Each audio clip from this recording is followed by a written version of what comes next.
क्या आप यात्रा करना पसंद करते हो?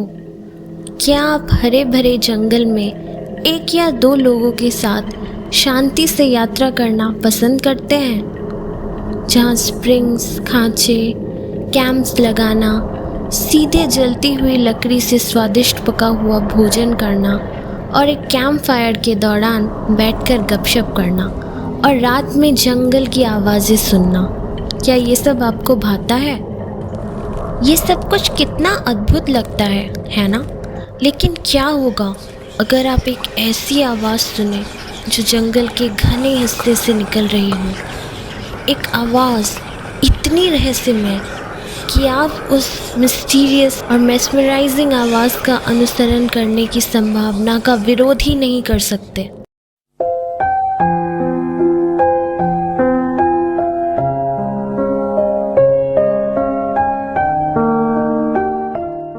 ऐसा ही कुछ जापान के ओकिहारा जंगल में होता है। जंगल अपनी सफाई, हरे भरे हरियाली और अजीब तरह के आकर्षण के साथ पारभाषी है, यानी ट्रांसल्यूसेंट है। एक मेस्मरिज्म जो हमें जंगल छोड़ने की अनुमति देती ही नहीं है। कोई नहीं जानता कि जंगल के विशाल हिस्से में लोगों को क्या या कौन लेकर जाता है, लेकिन एक बार जब आप खो जाते हैं तो आप हमेशा के लिए खो जाते हैं। इसी तरह इस जंगल को सुसाइडल फॉरेस्ट या आत्मघाती वन भी कहा जाता है। 1950 के दशक के बाद से जंगल में दर्ज आत्महत्याएं प्रति वर्ष 10 से 30 के बीच की दर से बढ़ रही थी। 2003 में यहाँ 105 आत्महत्या की रिकॉर्ड संख्या खोजी गई थी।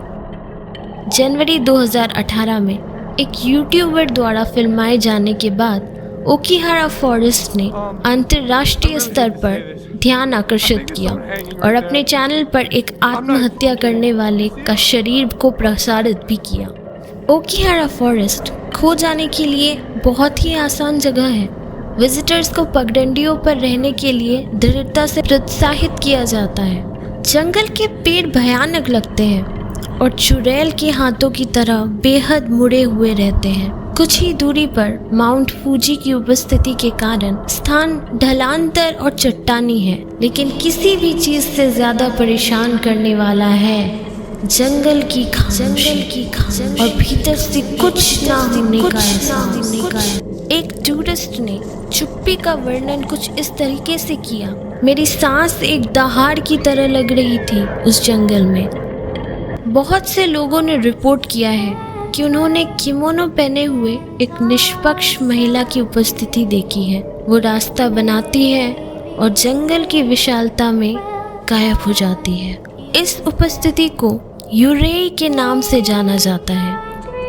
यदि व्यक्ति की मृत्यु हो जाती है, हालांकि अचानक या हिंसक तरीके से, यदि उचित दाह संस्कार नहीं किए गए या यदि वे शक्तिशाली भावनाओं से प्रभावित है, जैसे कि बदला लेना, प्रेम, ईर्ष्या, घृणा या दुख, माना जाता है कि रिकॉन एक यूरी में परिवर्तित हो जाती है जो उस दुनिया से इस दुनिया में आ सकती है और ओकिहारा के जंगलों में घूमती रहती है।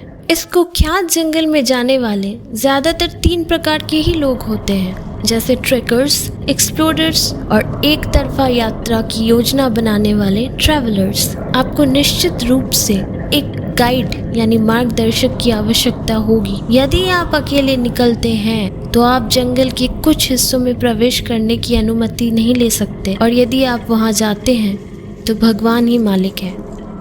सबसे बड़ी दिक्कत ये है कि वहाँ कोई भी मॉडर्न टेक्नोलॉजी जैसे कैंपस, मोबाइल फ़ोन वगैरह काम नहीं करती।